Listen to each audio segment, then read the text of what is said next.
کر لیتے ہیں۔ سی این جی کچھ دنوں بڑی زبردست تجارت ہوتی تھی، تو میرا خیال ہے کہ ہر کلومیٹر پر الا ماشاءاللہ سی این جی نظر آتی تھی۔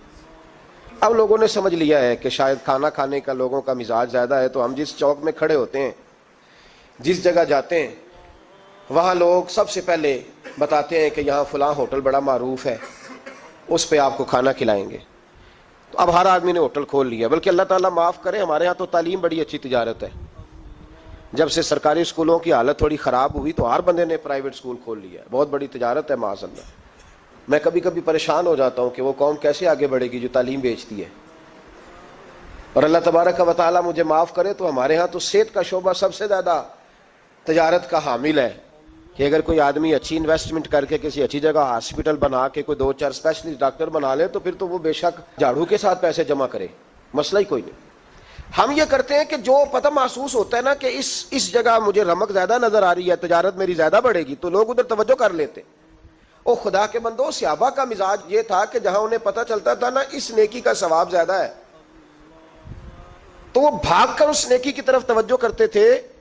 آپ صحابہ کی سیرت کی کتابیں دیکھیے، حضرت انس بن مالک رضی اللہ تعالیٰ عنہ فرماتے ہیں جب نبی پاک علیہ السلام نے رمضان کی شان بیان کی تو صحابہ کا یہ مزاج بن گیا کہ وہ اپنے سارے کام رمضان سے پہلے سمیٹ لیتے تھے، رمضان شریف سے پہلے سارے کام سمیٹ لیتے، لینے دینے کے معاملات صاف کر لیتے، خریداری ہو جاتی، گھر کے اندر کوئی کام کرانا ہوتا تو وہ رمضان سے قبل کرا لیتے۔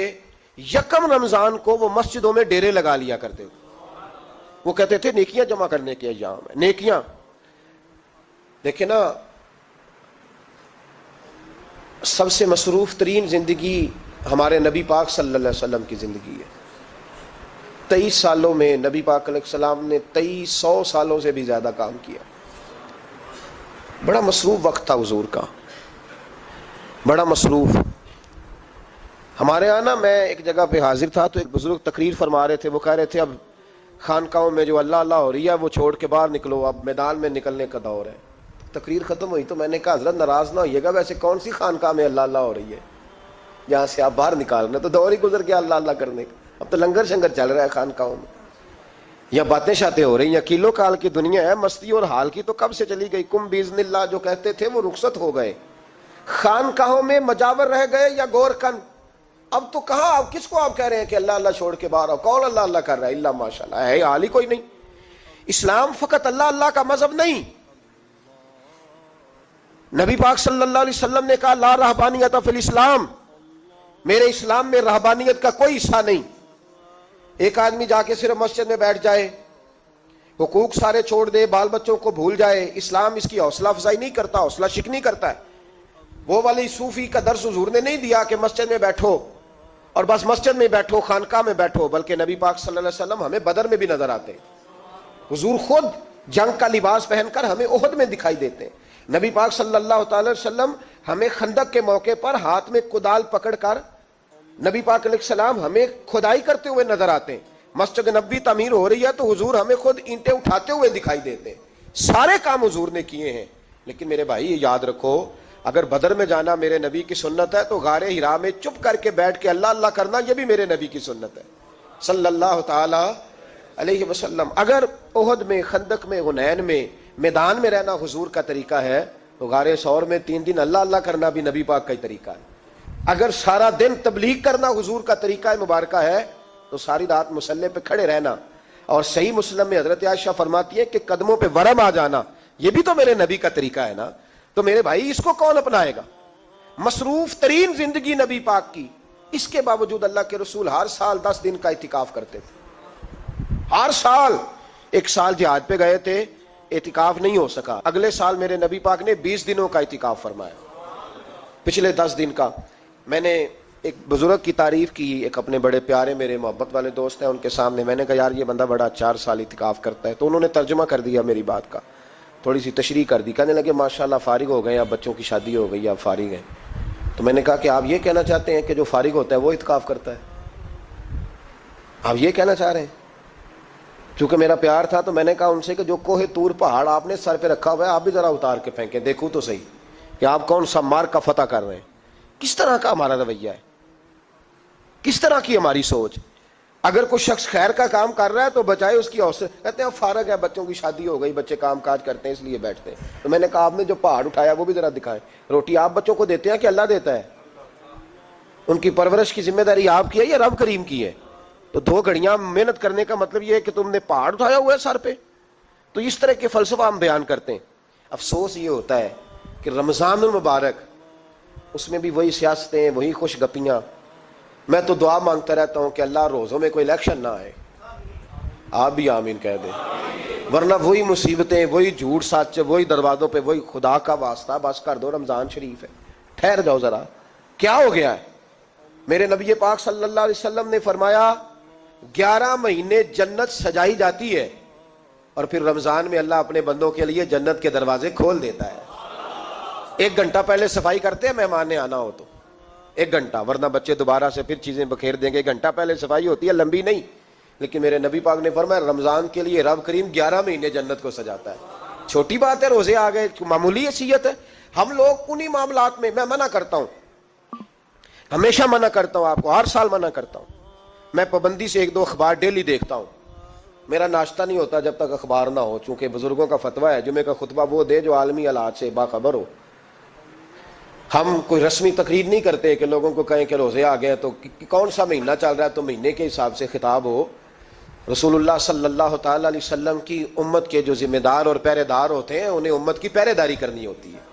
اس لیے وہ یہ نہیں دیکھیں گے کہ کون سا موضوع چل رہا ہے اس پر میں نے 1 گھنٹہ گزارنا ہے. ترجیحات پر بات ہوگی. بات یہ عرض کر رہا تھا کہ میں رمضان شریف میں اخبار نہیں دیکھتا. میری اپیل ہے آپ سے کہ آپ رمضان شریف میں نہ رمضان ٹرانسمیشن بھی نہ دیکھیں ٹی وی پہ، خبریں بھی نہ سنیں. سارا سال سنیے خبریں. ہماری خبریں سننے سے ملک میں کیا انقلاب آ گیا ہے. یا وہ جو ہم نے چوک میں کھڑے ہو کے تجزیہ کیا تھا اس سے کتنے لوگ سنور گئے. چھوڑیں، جتنا وقت ملے وہ آ کے مسجد میں بیٹھیں، اللہ کے گھر میں وقت گزاریں، ٹائم دیں. عبادت آپ کو زندہ کرے گی، روحانیت پیدا کرے گی، توانائی آئے گی، خوبصورتی آئے گی آپ کے اندر، آپ زندہ رہیں گے. دنیا داری دلوں کو مردہ کرتی ہے. قرآن کی تلاوت، اللہ کا ذکر، مسجد کی حاضری روح اور دل کو زندہ کر دیا کرتا ہے. مسجد میں بیٹھیں، وقت دیں، مہربانی کریں. اور یہ بھی آج میں بڑی ذمہ داری سے عرض کر رہا ہوں، اگر آپ کبھی زندگی میں مجھے بھی دیکھیں نا ٹی وی میں کسی عورت کے ساتھ میں کسی پروگرام پہ بیٹھا ہوں تو آپ بالکل لحاظ نہ کریں. آپ بالکل وہ چینل بند کر دیں، ہمیں ضرورت ہی نہیں. میرے لیے کوئی مفتی دلیل نہیں ہے تو عورت کے ساتھ بیٹھا ہے پروگرام میں. میں نے تو وہ والا قرآن پڑھا جس میں اللہ کریم نے کہا عورتیں آ جائیں تو مرد نظریں نیچی کر لیں. ہم نے تو وہ والا قرآن پڑھا جس میں حکم ہے کہ مرد آئے تو عورت اپنی نظر نیچی کر لے. تو جہاں علامہ صاحب کے سامنے لڑکی بیٹھی ہے ٹی وی میں انٹرویو لے رہی ہے وہاں نظریں نیچی ہوتی ہیں؟ کہاں سے فتویٰ آیا؟ حضرت جنید بغدادی تو فرمایا کرتے تھے کہ حسن بصری پڑھانے والا ہو، رابعہ بصری پڑھنے والی ہو. تو پھر بھی ان کو بغیر پردے کے پڑھنے پڑھانے کی اجازت نہیں ہے. بات ختم ہو گئی. میں کل مجھے سرکاری یونیورسٹی ہے جامعہ کوٹلی کشمیر کی، انہوں نے مجھے دعوت دی کہ آپ کو لیکچر دینا ہے سائنس، تقوی اور رمضان.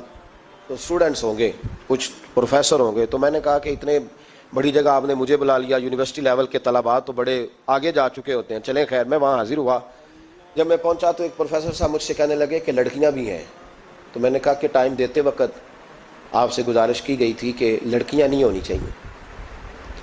تو وہ ایک جملہ بولنے ہی لگے تھے تو میں نے ان سے کہا کہ آپ مجھے دکھیاں نوس مولوی سمجھ لیں، میں پرانے خیالات کا ہوں، آپ مجھے پرانا سمجھ لیں. اس لیے کہ میرے حضرت صاحب فرمایا کرتے تھے ہر چیز نہیں لے لینا، دین نہ نیا لینا. وہ 1400 سال پرانا ہی ہمیں ٹھیک ہے، ہمیں نیا دین نہیں چاہیے. کہنے لگے جی وہ بچیاں تھوڑی پیچھے بیٹھ جائیں گی. میں نے کہا آپ درمیان میں پردہ لگا لیں، میں انہیں نہ دیکھوں وہ مجھے نہ دیکھیں. ٹھیک ہے، بات سنیں، ختم ہو گئی. لیکن اگر وہ سامنے بیٹھیں گی تو ہم نہیں بات کریں گے. تو وہ چونکہ پی ایچ ڈی لیول کے لوگ ہوتے ہیں، زیادہ پڑھے ہوتے ہیں، دلائل دینے کی کوشش کی. تو میں نے کہا میں دلیل نہیں سنتا، میں سنتا ہوں یا اللہ کا قرآن یا مصطفیٰ کا فرمان. تو آپ مہربان. لیکن انہوں نے ضد نہیں کی، بڑے اچھے لوگ تھے. انہوں نے کہا جی ٹھیک ہے لڑکیاں نہیں بیٹھیں گی. میرا عرض کرنے کا مقصد یہ ہے کہ کیا فرق پڑتا ہے ہمیں. بہت سارے ذرائع ہیں عورتوں تک پیغام پہنچانے کے، پیغام پہنچ جاتا ہے، کوئی حرج نہیں. آپ با پردہ بندوبست کریں.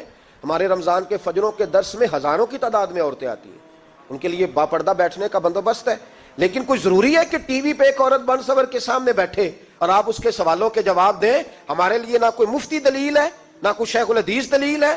اس طرح کا کوئی مفکر محقق ہمارے لیے دلیل نہیں. ہمارے لیے دلیل رسول اللہ کی ذات ہے صلی اللہ تعالی علیہ. ختم ہو گئی بات. اس لیے کوئی ایسی ٹرانسمیشن نہ دیکھو, کسی طرف توجہ نہ کرو. یار 30 تو روزے ہیں, وہ بھی کئی دفعہ 29 ہو جاتے ہیں.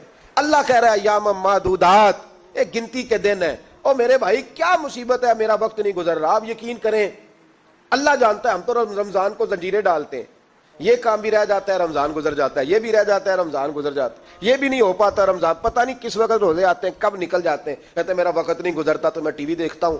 قرآن سارا پڑھ لیا ہے, حدیثوں کا مطالعہ ہو گیا, اپنی آخرت کے لیے نفل سارے پڑھ لیے, تسبیحات ساری ہو گئی. جو اب ٹائم نہیں گزرتا تھا تو ٹی وی پہ جا بیٹھے. کدھر چلے گئے ہم؟ علامہ اسماعیل حقی نے حدیث لکھی, حضرت عائشہ صدیقہ رضی اللہ تعالیٰ عنہ فرماتی ہیں, تفسیر روح البیان میں موجود ہے. کہتی ہیں ایک دن حضور اچانک میرے ساتھ آرام فرماتے, بستر سے اٹھے نکل گئے. ہمیشہ نبی پاک علیہ السلام کا طریقہ مبارکہ تھا, جب رات کو تہجد کے لیے اٹھتے تو کہتے ابو بکر کی بیٹی حق تیرا ہے, وقت تیرا ہے, پر اگر تو اجازت دے تو میں اپنے اللہ کو راضی کر لوں. آج حضور